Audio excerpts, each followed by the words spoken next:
여호와께서 함께 하심. 여호와께서 함께 하심. 우리가 요셉의 이야기를 계속 보고 있습니다. 요셉을 이끄시는 하나님의 이야기를 보고 있습니다. 구덩이에서 건짐을 받아서 상인들에게 팔려서 애굽까지 오게 되었죠. 어떠한 집의 종으로 팔려가게 되었나요? 아무 집이 아니라 애굽의 왕 바로의 친위 대장, 경무 대장이었던 보디발이라는 사람의 집의 종으로 가게 되었습니다. 거기서 요셉이 하나님이 형통하게 하시는 은혜를 입어서 모든 일을 잘 처리했습니다. 그래서 요셉이 그 집에 무엇이 되었죠? 기억나는 사람? 보디발이 요셉을 우리 집에 뭘로 세웠죠?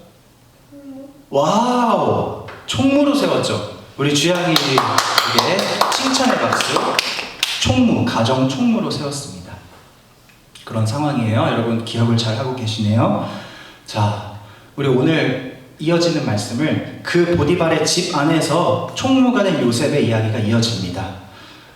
우리 6절을 다시 한번 읽어보겠습니다. 시작! 주인이 그의 소유를 다 요셉의 손에 위탁하고 자기가 먹는 음식에는 간섭하지 아니하였더라. 요셉은 용모가 빼어나고 아름다웠더라. 주인이라고 합니다. 그래서 주인은 누굴까? 그렇죠. 친위대장 보디발을 말하는 거죠. 요셉을 돈 주고 산 사람입니다. 여러분, 보디발은 진짜 권위 있는 사람이에요. 되게 높은 사람이에요. 힘도 있고 명예도 있는 사람입니다. 근데 그런 사람이 어찌하여 요셉 같은 그런 외국에서 흘러들어온 어린 소년을 종으로 샀을까? 유능한 사람들을 사야 되는데 요셉은 우리가 충분히 짐작을 할 수 있죠. 얘 집에서 엄청 귀하게 자랐잖아요. 그쵸? 아빠한테 편애 받으면서 채색 옷 입고 맨날 이러면서 다녔잖아요. 힘이 센 스타일이거나 싸움을 잘하거나 사냥을 잘하거나 에서처럼 그런 재주가 있지는 않았을 것 같아요. 우리가 충분히 추측할 수 있죠. 그런데 보디발은 요셉을 선택해서 샀습니다. 왜 샀을까요? 왜 요셉을 샀을까요? 우리가 정확한 이유는 보디발에게 물어봐야 알겠지만 6절 끝에 단서가 있어요.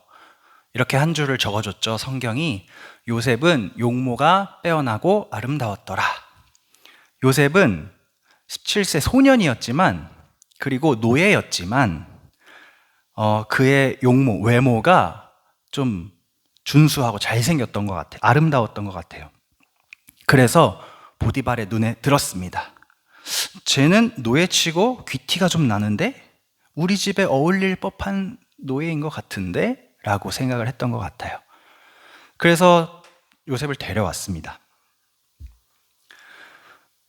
요셉이 하는 일마다 너무너무 복을 받고 잘 되는 것을 이 보디발이 보았습니다. 역시 내가 안목이 좀 있다. 내가 고른 이 아이가 우리 집을 흥하게 하는구나. 기뻤을 것 같아요. 그래서 우리 방금 읽은 6절에 보니까 보디발이 그의 소유를 다 요셉의 손에 위탁했다는 건 맡겼다는 거예요. 너가 알아서 관리해라. 뭐만 빼고 자기가 먹는 음식. 여기서 근데 여러분 간섭했다라고 되어 있는데 이게 무슨 말이냐면 보디발이 내 집안에서 돌아가고 있는 모든 일을 난 몰라도 돼. 요셉아, 너가 알아서 해.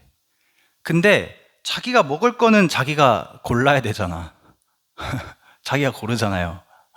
그러니까 자기가 먹는 음식 말고는 모든 것이 다 요셉 마음대로 해도 괜찮다. 우리 집에서. 그 정도로 요셉을 신뢰했어요. 자, 여러분. 요셉은 지금 엄청 업앤다운이 심한 우여곡절이 많은 삶을 벌써 어린 나이에 살고 있습니다. 17살인데.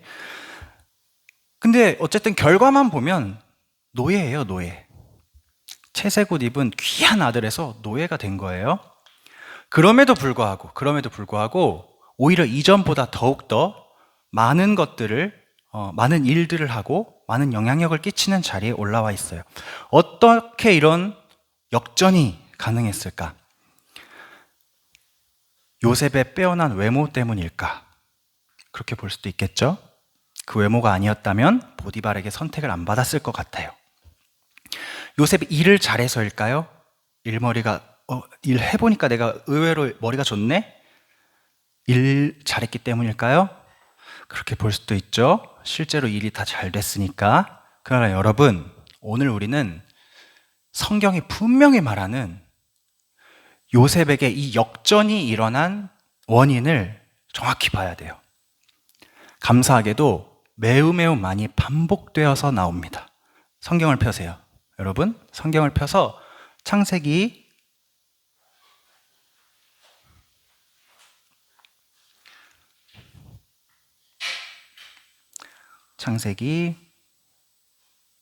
39장을 펴겠습니다.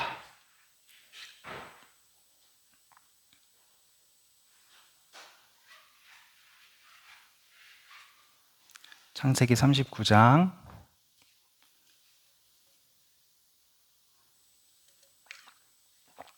순영이가 2절, 주향이가 3절, 제이가 5절을 읽어봅시다.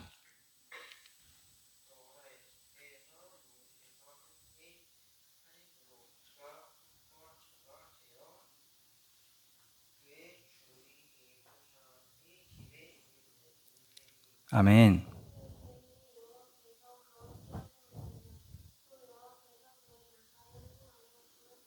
아멘. 5절.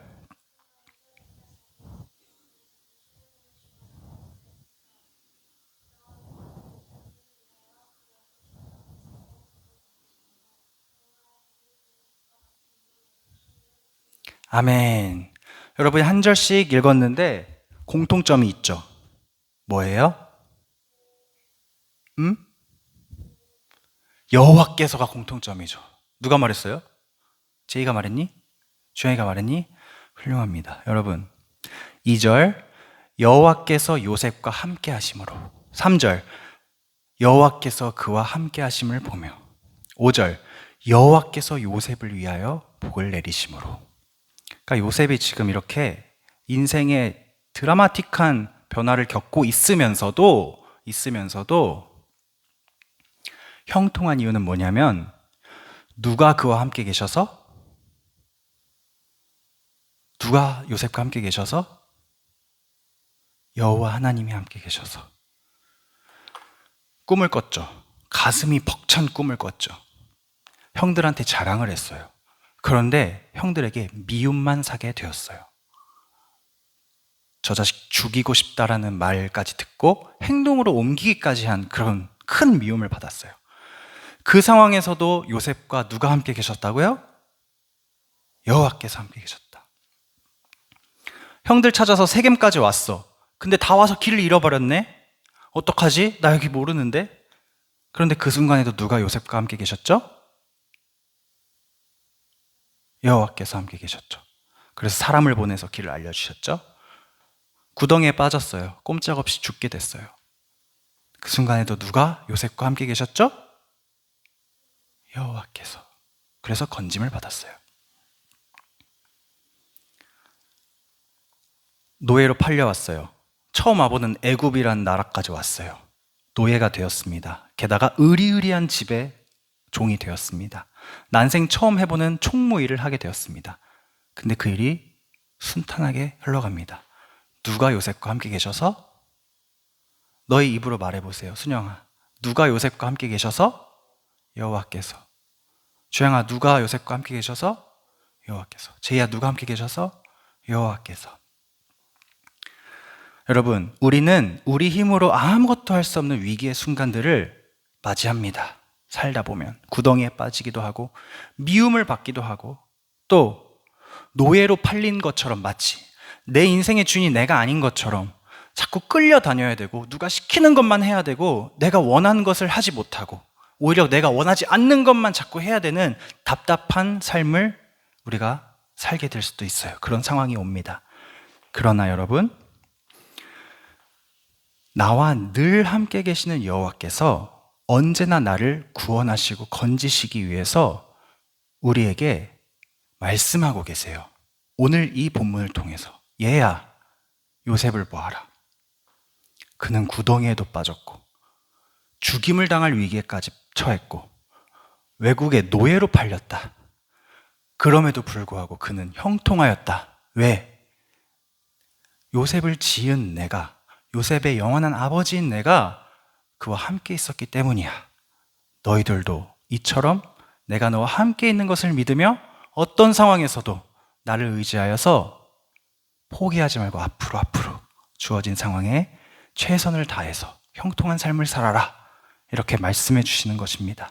여러분, 여호와 하나님만이 우리의 평생의 복의 근원이심을 믿으시기 바랍니다. 하나님이 우리와 함께 계신 것, 그것이 최고의 복이고요. 사실 그거 하나만으로 충분한 유일한 복입니다. 하나님이 우리와 함께 계시다. 하나님이 우리와 함께 계시다. 여러분, 우리 소명교회가 교회는 많은 교단이 있죠. 그런데 우리 소명교회 무슨 교단인지 알아요? 감리교회죠. 소명감리교회. 그 감리교회를 세우신 분의 이름이, 성함이 존 웨슬리 목사님이에요. 영국 분이세요. 웨슬리 목사님이, 여러분 앞으로 많이 들을 이름이니까 기억해 두세요. 웨슬리 하면 감리교회 세우신 분이에요. 235년 전에 1791년 3월 2일에 88세의 나이로 돌아가셨어요. 235년 전에 돌아가셨어요. 근데 이 웨슬리 목사님이 평생 뭘 하면서 사셨냐면, 그땐 말을 타고 도시 시골 가리지 않고 다니면서 전도를 하시면서 사셨어요. 평생 죽기 일주일 전까지 설교하셨어요. 길에서. 왜 이렇게 하셨냐면, 나와 함께 계신 하나님이 너무 좋은데 사람들은 그걸 모르는 것 같은 거야. 좋으신 하나님이 저 사람들과 함께 계신데 저 사람들은 정작 그걸 모르는 것 같은 거야. 그래서 이걸 알려주기 위해서 전도를 막 하면서, 여러분, 하나님이 우리와 함께 계십니다. 예수께서, 하나님의 아들 예수께서 우리를 영원히 살리시고 우리와 영원히 함께 하시려고 우리를 위하여 십자가에서 죽으셨습니다. 우리에게 영원한 생명을 주셨습니다. 이 기쁜 복음의 소식을 전하면서 다니셨어요. 그리고 마지막에 이제 기력이 다해서 죽음을 앞두고 침대에 누워서, 목사님이 진짜 건강하신 분이었거든요. 평생 규칙적인 생활하고 말씀으로 살고 사명감으로 사니까 건강하게 사셨는데, 그래도 인간은 죽음 앞에서 다 연약하죠. 그래서 이 땅에서 나의 시간은 이제 끝났구나, 이렇게 느끼셨어요. 그래서 자기를 이제 지켜봐주는 마지막 임종을 함께하는 사람들, 가족들과 교회 식구들과, 그리고 웨슬리 목사님이 평생 감옥에서도 전도하고 고아원에서 전도하고 어디든 가서 전도하셨거든요. 거기서 복음을 듣고 하나님을 믿게 된 그 죄수들과 고아들, 가난한 사람들이 모인 자리에서 웨슬리 목사님이 갑자기 나의 생이 끝났다는 것을 깨닫고 이렇게 외치셨대요.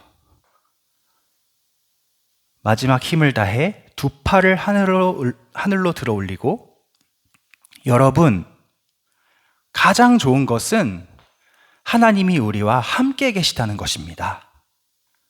이렇게 말하고요. 한 번 더 말씀하셨대요.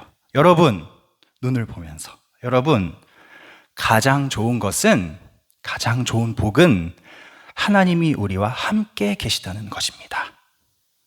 그렇게 말씀하시고 세상을 떠나서 하나님 품에 안기셨어요. 여러분, 하나님이 우리와 함께 계신 것이 가장 좋은 복임을 믿으시기 바랍니다. 그것만 믿으면 이 땅에서는 두려울 것이 없습니다. 천지를 지으신 하나님이 나와 함께 계시다. 나를 만드신 하나님이 지금 나를 만들어 놓고 내팽겨치는 게 아니라, 나를 만드신 하나님이 지금도 나와 여전히 함께 계시고 앞으로도 함께 계실 것이다. 이것을 믿는 사람은 이 땅에서 두려움이 없습니다. 근데 여러분, 중요한 건 이거예요. 오늘의 포인트. 사랑하는 여러분, 하나님이 우리와 함께 계신다는 게 대체 어떤 느낌일까요? 하나님이 우리와 함께 계시는 게 무슨 뜻일까요? 하나님은 눈에 보여요? 안 보여요? 안 보이죠. 그런데 그분이 나와 함께 계심을 어떻게 알까요? 그리고 하나님과 만약에 내가 함께 있는 걸 믿는다고 쳐? 그래서 뭐 달라지는 게 뭐예요? 여러분, 하나님이 나와 함께 계신지 안 계신지를 알 수 있는 방법은 딱 하나밖에 없습니다.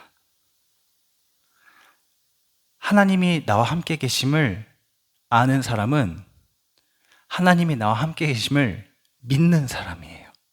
다시, 하나님이 나와 함께 계심을 아는 사람은 곧 하나님이 나와 함께 계심을 믿는 사람이에요. 아는 것과 믿는 것, 아는 것과 믿는 것, 이것은 하나님 나라에서는 똑같은 거예요. 자세히 설명을 드려볼게요. 여러분, 주양이체 순영아, 너희가 하나님을 믿는 사람인 걸 내가 알아요. 그런데 여러분이 학교에 있거나 집에 있거나 뭐 학원에 있거나 어디에 있든지 내가 항상 진짜로 하나님이 살아계시다는 것을 매일 매순간 확신합니까? 나도 모르게 나에게 자꾸 억울한 일이 생기는 거야. 왜 나한테만 이런 일이 생겨? 왜 선생님 나한테만 뭐라 그러지? 같이 잘못했는데 왜 나만 혼내지? 이런 억울한 일이 오늘따라 2번, 3번이 연속으로 생기는 거야. 게다가 집에 갔는데 뭐 재아가 짜증을 내. 주애가 짜증을 내. 주희가 막 때려. 그럼 여러분 어떤 생각이 들죠? 하나님이 진짜 계시다면 나는 하나님 믿는 사람인데 오늘 하루 동안 이렇게 이상하고 나쁜 일이 나에게 일어나도 되는 거야? 이런 생각 들 때 있어요, 없어요? 저는 있어요. 이렇게 예배 드릴 때는 진짜 누구보다도 믿음이 강한 사람처럼 기도해. 아, 그렇지. 하나님이 나와 함께 계시지. 하나님 나를 사랑하시지. 그런데 예배 끝나고 나가서 월요일이 되고 화요일이 되고 수요일이 되고 시간이 지나면서 점점 하나님이 나와 함께 계신다는 것을 생각조차 안 하는 삶이 시작되곤 하죠. 그래서 여러분, 이런 말로 우리는 마음속에 새깁시다. 하나님이 나와 함께 계심을 믿는 사람은 뭘 믿는 거냐면 하나님이 지금 나를 보고 계시다. 지금 하나님이 나를 보고 계시다. 이걸 믿는 게 하나님이 나와 함께 계심을 믿는 거예요. 그러니까 함께 있다라는 개념을 우리 하나님이 나를 보고 계시다로 바꿔서 이제 생각을 하는 거예요. 오늘 읽은 본문에 보디발의 아내가 요셉을 유혹합니다. 잘생겼잖아요. 젊잖아요. 일도 잘하잖아요. 그래서 남편 보디발이 바로를 지키러 출장을 나갔을 때 이 보디발의 아내가 요셉에게 와서 야릇한 눈빛을 보내면서 유혹을 합니다. 세번역에 이렇게 써 있어요. 주인의 아내가 요셉에게 눈짓을 하며 나하고 침실로 가요 하고 깨었다. 이렇게 써 있어요. 쉽게 말해서 나랑 바람 피자는 뜻이죠.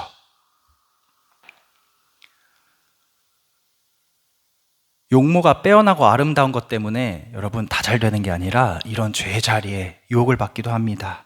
어쨌든 근데 요셉이 이렇게 생각할 수도 있지 않았을까? 그래, 잘생긴 외모는 내 장점이잖아.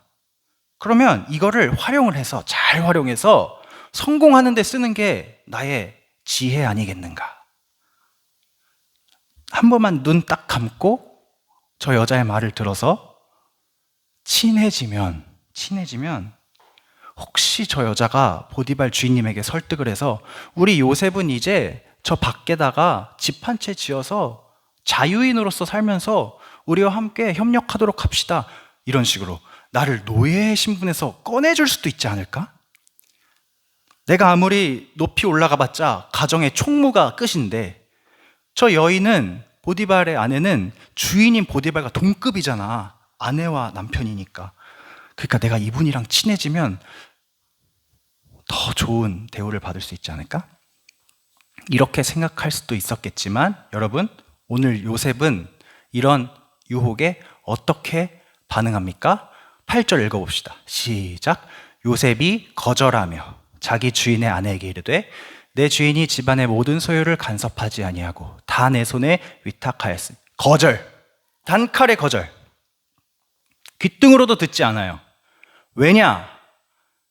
9절 읽어봅시다. 시작. 이 집에는 나보다 큰 이가 없으며 주인이 아무것도 내게 금하지 아니하였어도 금한 것은 당신뿐이니 당신은 그의 아내임이라.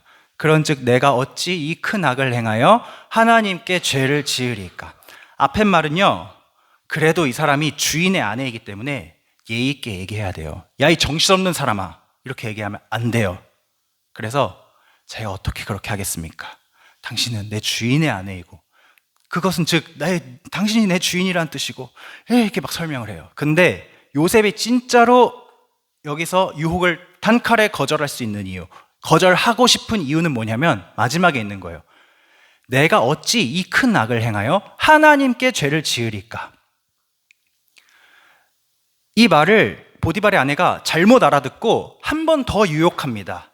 같이 읽진 않았지만 어떻게 유혹하냐면 집안에 아무도 없을 때를 이용해서 유혹합니다. 요셉, 오늘은 집에 아무도 없어요. 남편도 없고요. 우리와 함께 일하는 종들도 다 밖에 있어요. 당신과 나 둘뿐이에요. 그러니까 나랑 침실로 가요. 이렇게 유혹합니다. 그때 요셉이 똑같이 거절합니다. 안 됩니다. 보디발의 아내가 요셉을 붙들어요. 옷을 붙잡아요. 마지막 유혹이죠.